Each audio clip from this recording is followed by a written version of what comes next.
विपक्षी पार्टी कह रही है कि भारतीय जनता पार्टी को बहुत जल्दी थी, इसीलिए उन्होंने सीटें भी अनाउंस कर दी और सभी लोकसभा विधानसभा के कार्यालय भी खोल दिए। भाई इतनी जल्दी हमें नहीं, हम आराम से करेंगे, इस पर क्या कहेंगे सर? देखिए, नाच न जाने आंगन टेढ़ा।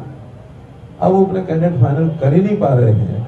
उनके यहाँ जिस प्रकार से अब मैं हल्के शब्द तो नहीं बोलता, लेकिन जिस प्रकार से अंतर्द्वंद उनके घर में रहता है, वो अपनी सीटों के बारे में फैसला कर नहीं सकते हैं। वरना चुनाव आयोग तो जिस दिन भी करता है, हमने तो इससे पहले भी और विधानसभा में भी कई जगह, छत्तीसगढ़ जैसे हमारे पास है, तो छत्तीसगढ़ विधानसभा के कैंडिडेट्स का हमने 3-3 महीने, अभी चुनाव आयोग ने चुनाव घोषणा भी नहीं की थी, तो उन्होंने 3 महीने डिक्लेयर कर दिए थे।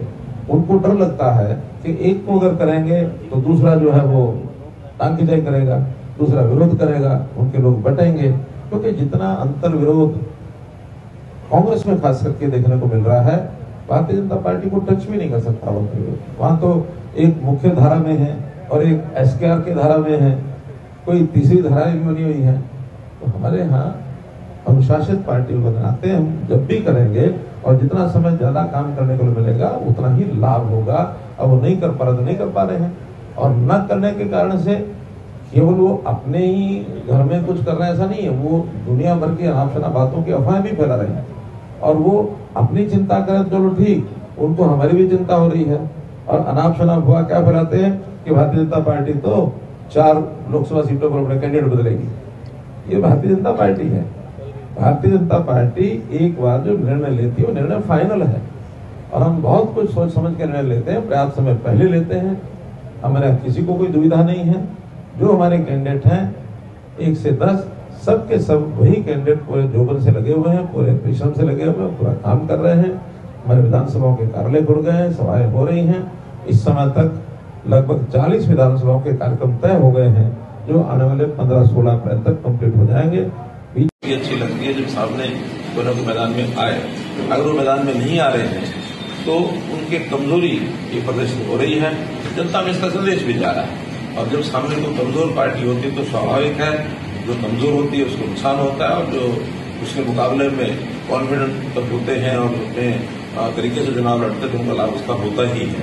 हाँ, कुछ ओछी हरकतें हमारे विपक्षी दल खास करके कांग्रेस के लोग उछालते रहते हैं, क्योंकि उनको लगता है कि जमीन पर तो कुछ है नहीं, अच्छी बातें उछालने से और शायद उनको लाभ हो। जैसे पिछले 4-5 दिन से एक बहुत अच्छी हरकत जो की जा रही है, उछाली जा रही है कि भारतीय जनता पार्टी तो 3-4 कैंडिडेट जो है बदले जाएंगे, ये हो जाएगा वो हो जाएगा। भारतीय जनता पार्टी की राष्ट्रीय पार्टी है, और राष्ट्रीय पार्टी जब कोई निर्णय करती है सोच समझ के करती है।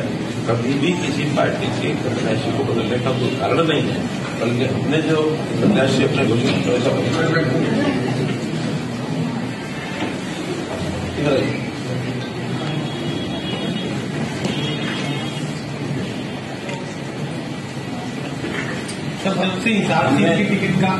हमने जो अपने प्रत्याशी घोषित किए हैं सब विनित प्रत्याशी हैं, सोच समझ करके किए हैं, सामाजिक समीकरण को देख के किए हैं, कार्यकर्ताओं के साथ उनका एक मधुर संबंध है नाते से किए हैं, और सबने अपने अभियान को शुरू कर दिया है।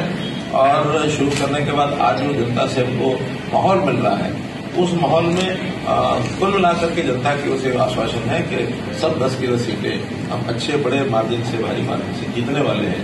किसी भी सीट पर कोई समस्या कठिनाई वाली नहीं है। इसलिए ये जो भ्रामक प्रचार है उससे जनता भी सावधान रहे, और जिन्होंने फैलाने की कोशिश की है वो भी याद रखें कि उनको इसके लाभ की बजाय नुकसान ज्यादा होने वाला है।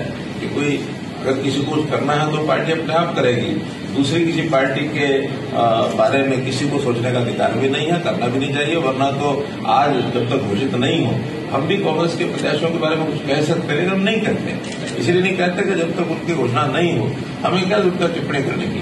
लेकिन जो घोषित हो गए हैं उनको किसी प्रकार की टिप्पणी करने का अधिकार नहीं है।